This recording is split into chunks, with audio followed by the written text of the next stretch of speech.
UFC 310 just got announced, the new main card, and it's pretty stacked. I'm not going to lie.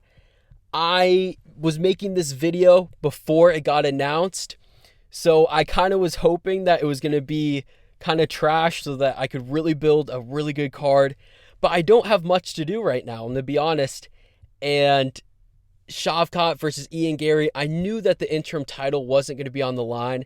It didn't really make sense because they're not going to put an interim title fight above an actual title fight.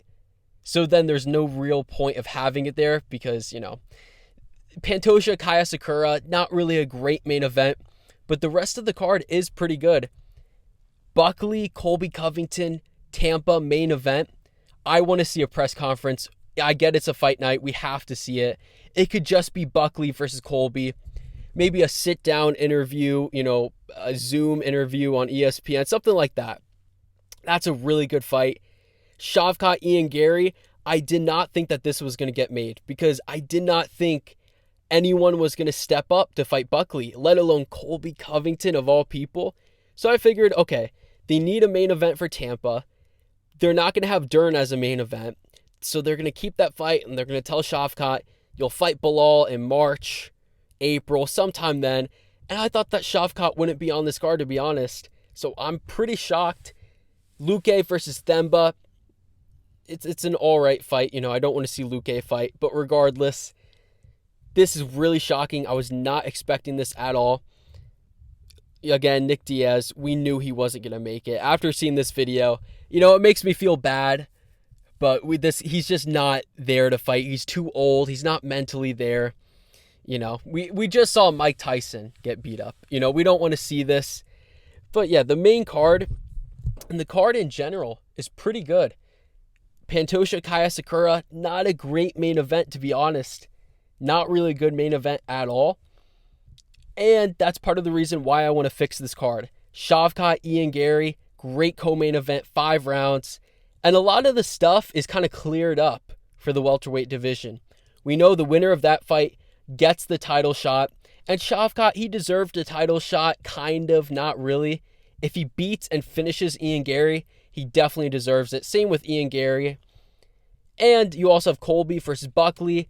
Again, the division is cleared up now. Brady, Usman, JDM, Leon, they're the only 4 left to be, their matches to be made.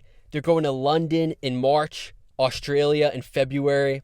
It makes all the sense. Usman, JDM, February, Brady, Leon, March. Makes sense because they're not going to do Leon versus Kamaru Usman the 4th time. And they're not going to have Sean Brady fight Usman, which is pretty random, and then have JDM not fight in his hometown to fight Leon Edwards when they both could fight in their home area just a month apart. So we already know the matches that need to be made. The only thing stopping it is if Usman says no, which honestly he doesn't accept fights anymore. So maybe that's the case.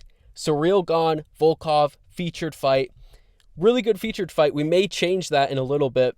Evelev, Sterling, great fight, a rebooking. You have Randy Brown, Brian Battle, another welterweight fight. Really good. Anthony Smith, Dominic Reyes. And you have Luque versus Themba, Chase Hooper, Nate the Train, Michael Chiesa, Cody Durden, Joshua Van. Joshua Van, he needs to stop taking fights. This is ridiculous. He keeps on taking short notice fights after taking a ton of damage. He has to stop. I want to see a longer layoff for Van, but still it's a good fight. And this is what I want to see, okay? Tom Aspinall, he's steaming hot right now. All eyes are on him, and he needs to fight soon. The sooner the better. The UFC could capitalize on the John Jones situation. Jones he's promoting Aspinall by ducking him. He's doing a really good job at it. And he has to fight Surreal Gone. They already have 2 heavyweights in the top 5 that are fighting on this card. And it's a rematch that no one really wants to see. The first fight was competitive, but it was kind of boring. It was pretty slow. And we'd rather see this. Both guys have a little bit of beef towards each other. Aspinall has been saying that Gane has been ducking him. We know Gane doesn't take hard fights unless it's for a title. But yeah, this is a great main event. And it would be great to not have Pantoja Kaya Sakura as the main event. Again, I'm not complaining. The card as it is really good. I was hoping it was bad so I could have more to do. But still, I want to see this fight. I don't want to see Aspinall wait until April, May, June to fight, you know? And that's what I'm worried about, is he's going to lose a little bit of steam if he waits too long. All the eyes, all the casuals, everyone's looking at him because of Jon Jones. But the problem is, if he doesn't fight on this card for the undisputed, because Jones is going to vacate, I mean, he's not going to fight in LA. That's Arman Islam. He's not going to fight in Australia. He's not going to fight in March because it's a fight night. And Duplessis, Strickland are probably going to fight in March. April may be Miami. They're probably not going to have him fight there. You know, May could be Brazil. And then all of a sudden, we're waiting till June, July, a year until he fights again. He wants to be active. Make this fight. And I know we can't tell Volkov, oh, fuck off, Volkov. You know, kick rocks. We don't want to see you on this card. For his replacement, Volkov, get ready to grapple. You're fighting Jilton Almeida.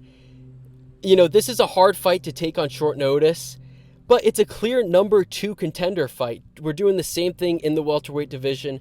Why not make it a heavyweight showcase card?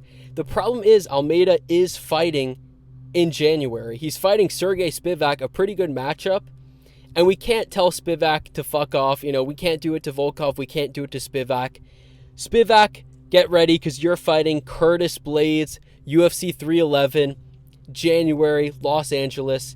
This gives Curtis Blades enough time to recover after his TKO loss. Not a ton of damage, not a brutal knockout. He gets about 6 months to recover, 5 months really. That should be enough time because heavyweights, they don't really need as much time because they always get knocked out. But yeah, this should be a good matchup. Number 3 contender fight should be good. Blades has to fight down. Spivak has to fight up. This makes sense. 2 grapplers again. And now the main card is it's crazy stacked. Way better than MSG. And it's up there with Abu Dhabi. It really is. It's up there with 300. You have Ciryl Gane, Tom Aspinall, main event. Pantoja, Kaya Sakura, co-main event. Featured fight is going to be Ian Gary versus Shavkat. And then the 4th fight is going to be Volkov versus Almeida. And then opening up the main card, you have Aljo versus Evelev. You still have Themba, Luque on the prelims, Smith, Reyes on the prelims. Again, Shavkat, Ian Gary. Maybe it's not 5 rounds, which would kind of suck. But regardless, this is the card I built. Mainly, I just want to see Aspinall fight sooner rather than later. And I'm not a big fan of the co-main event, or the main event of Pantoja Kaya Sakura being the main event. But regardless, I don't want to complain too much. It's a really good card as it is. Again, the main reason I'm making this video is because I already had everything all done. And then he announced the card. I was like, oh, I can't just throw all this away. I feel like some of these fights should actually happen. And I wanted to give my thoughts on the Ian Gary versus Shavkat matchup and the Buckley Covington matchup. But yeah, let me know who you guys think is going to win. Ian Gary, Shavkat. I actually think Ian Gary has a good chance. I'll make a video on all the welterweight division, breaking down all their fights. But yeah, that is it for me. Let me know what you think. And yeah.